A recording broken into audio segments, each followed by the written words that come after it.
Okay, hello and welcome to this edition of the Operator SDK Monthly. I've just hit the record button. It is being recorded. Please adhere to the standard code of conduct as we usually tend to, which is great. Actually, always.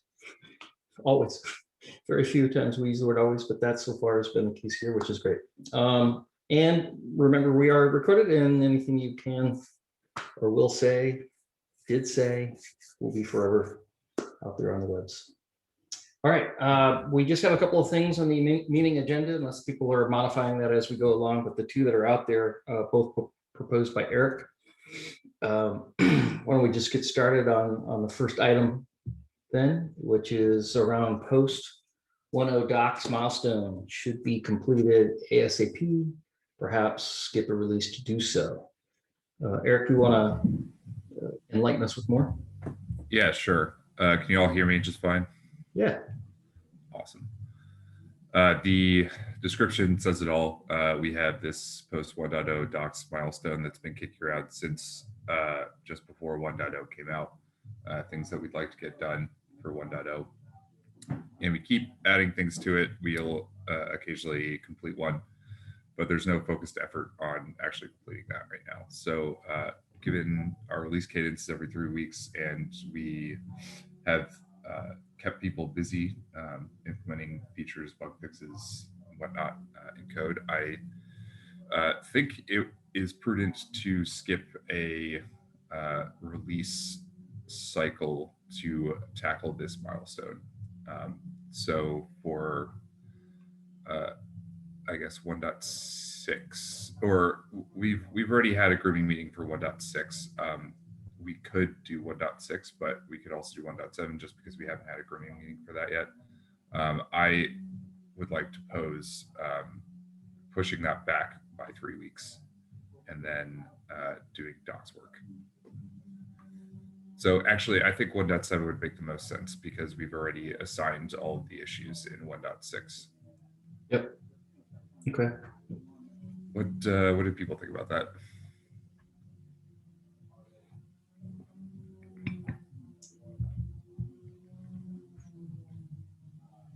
I guess a follow-up question to that is, well, I guess one man's opinion, mine is, I think it sounds great. I think docs matter. I think adoption matters based on docs. I think there's been a large number of changes in the last 3 months that require probably some understanding. I think it might reduce our burden in the future as well as far as support and whatnot. Certainly great to send out links as opposed to detailed thoughts on questions. So I'm for it. The question I was going to ask was, is there room to add, like this has already been groomed, is there room to add some of those doc tasks to the current sprint? I guess I don't know how I feel about that. How can, like, I don't know, how can we highlight this and push this? Let's let the first question be answered by more people. I guess the first question is how people feel about this.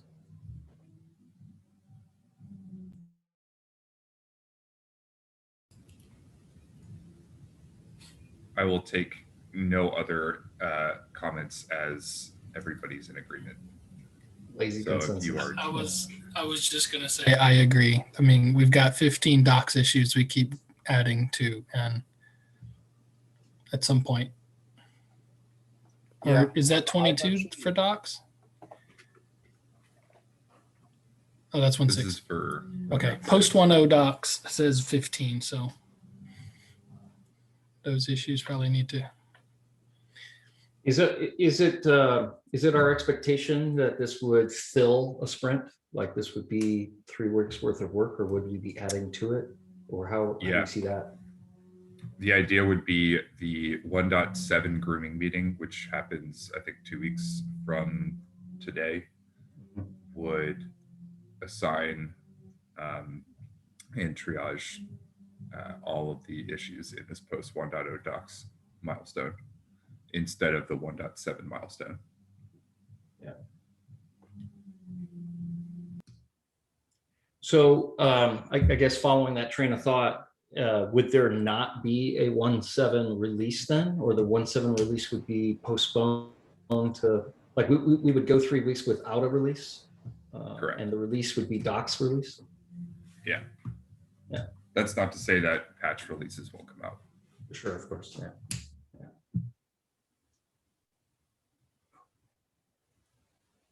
Yeah, it looks like a great many of these are from August of last year, and we're talking 6 months now or longer. The other Yeah, thing this too stuff is during grooming, if we make the plan to make this for the 1.7 grooming, if it turns out that most of these either have been addressed, no longer valid, or whatever, and this gets descoped, in other words, say there's only 5 out of the 15 that are actually still relevant, then we could call the audible and say, okay, we can still do a 1.7 with only these 5 because that's all that really ended up being. Now, if it turns out it's 15, maybe we find 5 more. Now we end up with 20 docs issues that need to get done. Then we can just do the docs release as we were talking about now. Yeah. Because some of these I don't know if we haven't looked at these in a while, since I don't know how many of them are still relevant. So. Yeah, I'm looking at the top now. They're out since July, so that's, yeah, agreed. It seems like there, in most cases, there's a likelihood of rollover from the 1.5 or 1.6 at that time. I wonder if we'll carry those forward. I guess we'll see. I think having a sprint with the highest priority on docs, I'm in strong favor of. So. Yeah, we'll see what happens when we get to grooming. Yeah. And we can go through each of these and make sure that they're still relevant. Yeah, and if we're going to focus on it, maybe there's additional things we want to doc, or maybe things have changed in the last 6 months where we want to highlight it. Maybe we can, yeah, there's lots of things. Okay. Okay, so I guess we're all in agreement that the 1.7 grooming meeting will be actually the post 1.0 docs grooming meeting. We'll push 1.7 out 3 weeks. I can make an operator framework post about this so everybody's aware. Yeah, great. Thank you. I'll, after post meeting, because I think we'll be done early, I'll go modify the milestones with the dates that we expect, so that there's some clarity here, and that'll go along well with the post, I think. And put a due date now on post 1.0 docs. Maybe that'll make a huge difference. All right, topic 2. Are we done with topic 1? Anything else that needs to be addressed? Prioritizing milestones and docs. All right, hearing none. There looks like Eric, again, there's an issue or pull request. I have to look again, geared around Cuddle. What was interesting is I did see this gentleman come in and really push to have some changes in Cuddle. We went, we pushed that through. I didn't know his end goal was to was to have that in the Operator SDK and scorecard. So that wasn't revealed at the time. So this was a little bit of a surprise, but not after I got reading into it, it wasn't too much of a surprise. So what did you want to address? I don't know if it was clear on. Right. Yeah, I can explain what this is about. Okay. So the gist of the matter is there's a PR open, this one that bumps Cuddle in our scorecard test Cuddle image to 0.9. For those who are unaware, Cuddle is a test harness for declarative end-to-end tests for your operator. So you can define a bunch of manifests that capture the state of what you want a CR to look like, or honestly any resource, and name the file in such a way that Cuddle can apply that manifest to a cluster, and then run follow-up steps to that, to like assert that certain statuses have become available, things like that. And this is really powerful because making declarative end-to-end tests are visually appealing and comprehensible.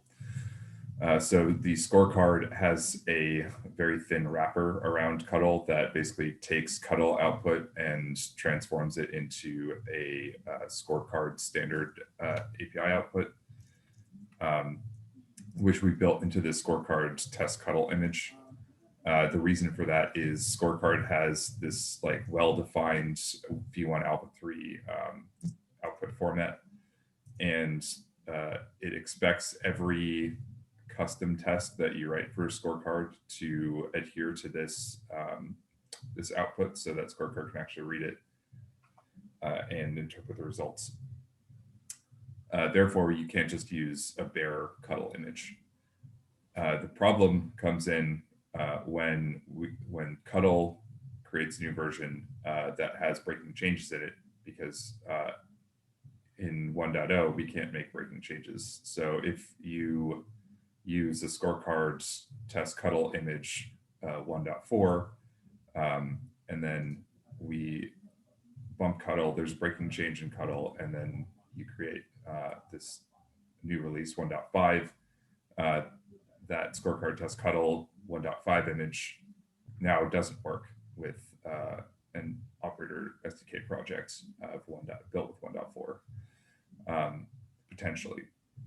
So the breaking change here is actually quite large. Unfortunately, scorecard did not adopt Cuddle support before that breaking change, the original deprecation of that change occurred. So we can't actually make this breaking change. The particular breaking change here is that the Kudo dev group was deprecated in like 0.7 Cuddle, and 0.9 Cuddle has removed it completely. So you need to use cuddle.dev as the correct group.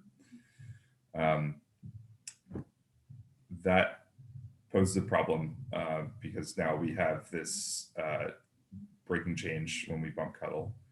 My proposed solution is get rid of SDK versioning in the image tag and just use Cuddle versioning.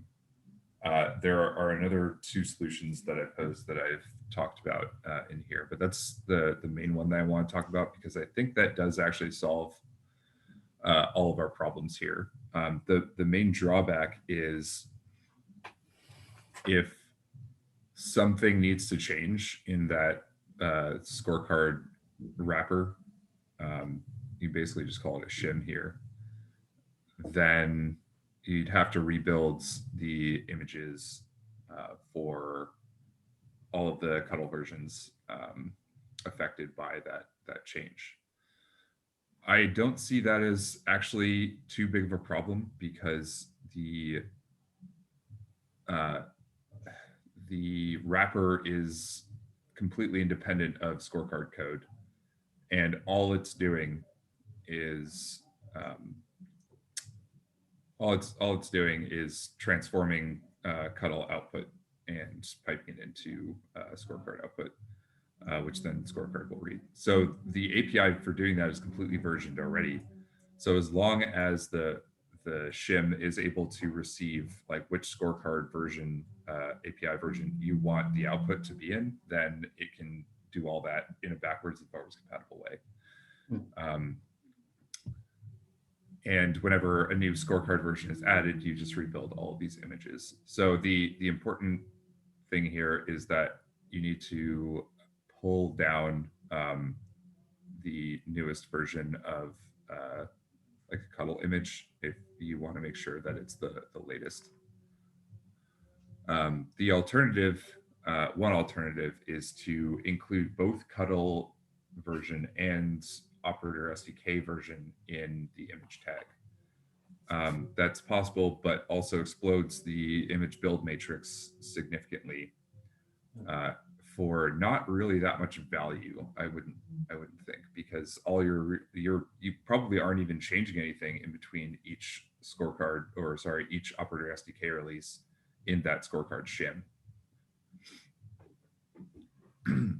Yeah. So I'd like to hear some opinions, if anybody has any, on how this can go forward, because obviously I really want to bump scorecard or Cuddle versions for scorecard, because this is Cuddle's going to be releasing a bunch of stuff. They're before 1.0. They're not 1.0 yet. There probably will be more breaking changes. So this isn't the only time this is going to pop up. Yeah, to add to that a little bit, version changes in Cuddle could include, like one of the later changes recently was a bump in the controller runtime version, potentially even a client Go version. So those things can matter. Yeah, and that's a great point. Yeah, as a temporary stopgap, it was a mistake that Cuddle included Kudo for as long as it did, but it happened. It was somewhat arbitrary to pull it. It was just a deprecation announcement that two versions later was ripped as soon as we could. The temporary thing, if it matters now, is I can just go add that back in and add support for the Kudo config file with an alignment here to when we could rip that out permanently. It shouldn't be there. So if that matters, let me know. Like it's really not much work. I mean, whatever Cuddle does, and the Operator SDK should strive to support that. I think scorecard should be doing the least amount of work to get Cuddle working, or at least transform how Cuddle works the least amount. Yeah. I just worry about breaking changes going forward, and then not being able to bump Cuddle versions because there are breaking changes. Yep.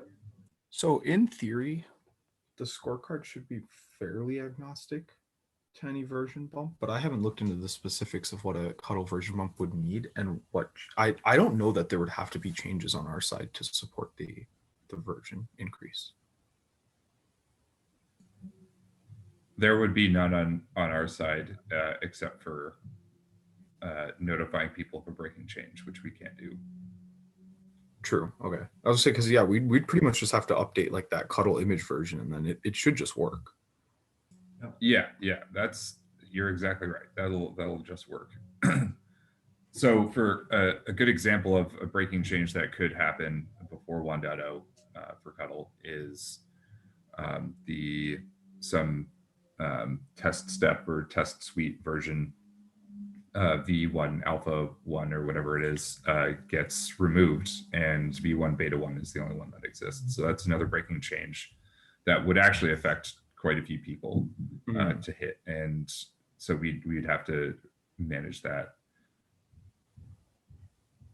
Yeah, although I guess we're gonna have to make that change at some point. So it's not like I don't know how to best notify users, but at some point we are gonna have to like eat that breaking change. So whether we punt it down the road or do it now, is it, Yeah, but if we are, for each new version of the Operator SDK, bumping the version of Cuddle that is produced, the scorecard test Cuddle image, then we are causing a breaking change for users when we said that we wouldn't. I see what you're saying. Okay, that's fair.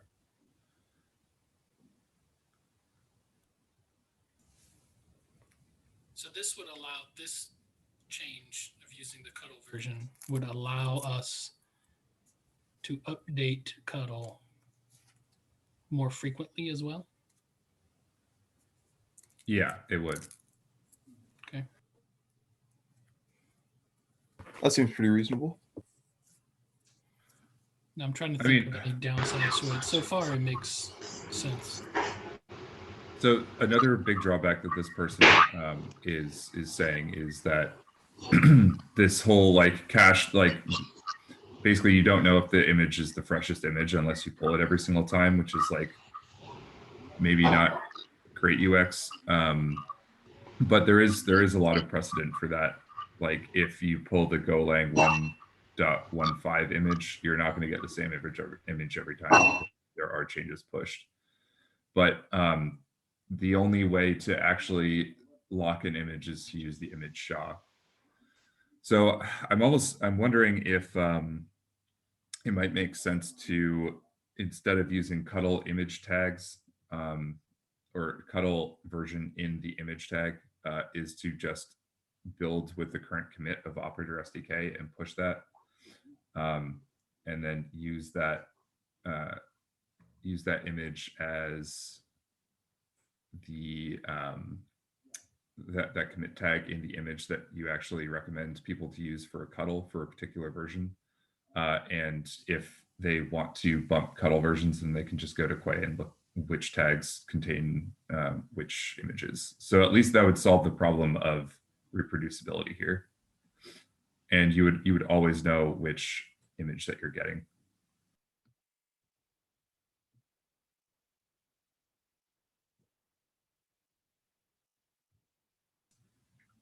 So why would the version be a problem?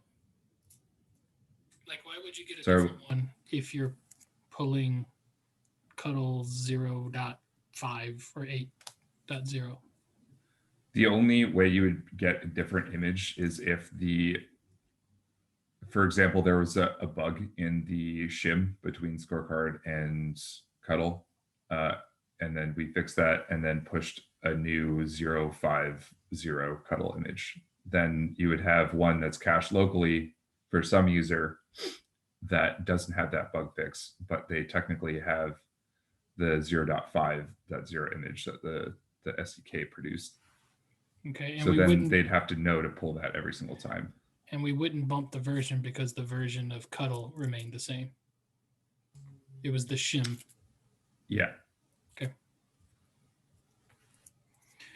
To add, not complexity, but just to make make you fully aware. It's not just a SHA on an image; it's a SHA per arc. There's a lot of architectures supported, mainly driven actually by scorecard. So I don't remember that number is now, but there's at least 5 platforms or architectures that are supported for each version of Cuddle. Right. So yeah, I guess that could be another problem. But that if you just use the commit SHA as the tag itself, then like not the anything to do with Docker image, then that would still solve this problem because you'd be building the manifest for that particular SDK commit. Yeah, that's right. That makes sense. So maybe that would actually be the right solution here, and I can follow up with that if unless anybody has anything to say about that or any objections. I think there's 2 things to drive here. One is like the current PR. Is there anything blocking on the current PR? Is he stuck because we don't want to merge because of the problems?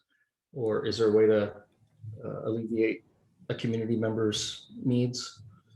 And then there's the longer term of how do we want to align on versioning and make sure that we don't run into this corner. No, ourselves in the corner any longer. This is just a process discussion. Okay. The particular PR in question is totally fine. Okay, great.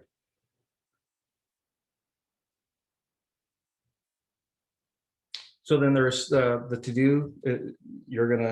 Are you gonna add like an issue or something, or how do we want to proceed? I would probably just follow up with a comment on here.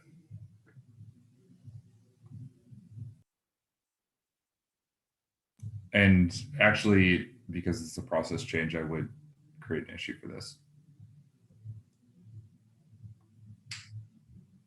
Do we feel like we've decided the solution is the easy approach of allowing the ability to lock in on a version SHA? I don't know if we necessarily decided, but I think there was some good feedback about like what we could potentially do. I think enough to like make a follow-up post on this pull request. What is the I SHA would also today? like, what's that? What's the SHA today? The SDK version? The image tag contains I'm the, sorry, just the the tag. SDK image version. Okay. Okay, thanks. The SHA, I mean, the using the commit SHA, then I think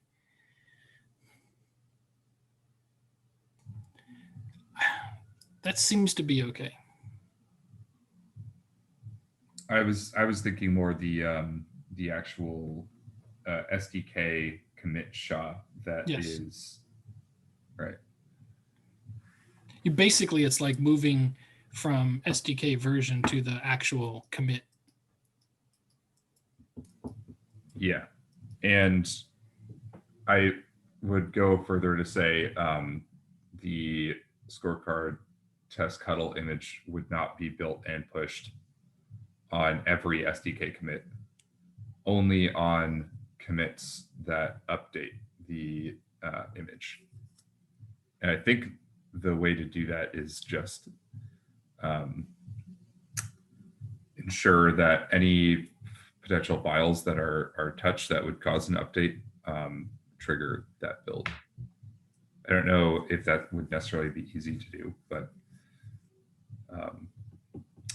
because we're building every image and pushing every image on merge to master anyway, the best case, or sorry, the worst case situation is what we have right now.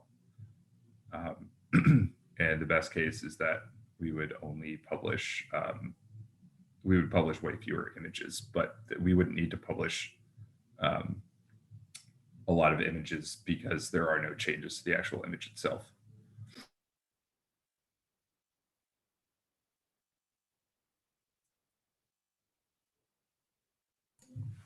If there are no other opinions or points of discussion here, then we can just move on.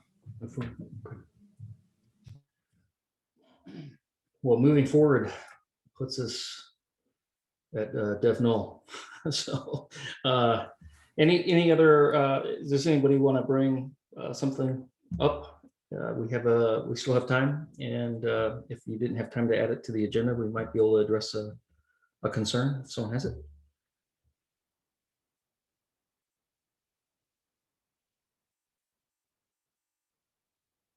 Okay, that was a deep breath. And we're done. All right, well, I really appreciate it. Really appreciate everybody's time and effort. You know, it's always great to see community member-driven things. That last topic included that. There's clearly a need and an interest that people are taking in what we're doing. So take pride in that. That's a great thing. And we should definitely recognize that. With that, we'll just call it a meeting, call it done. 30 minutes back, choose wisely, be safe. Thanks. Thanks, Ken. Thanks all. Thank you. Thanks, everyone. Cheers.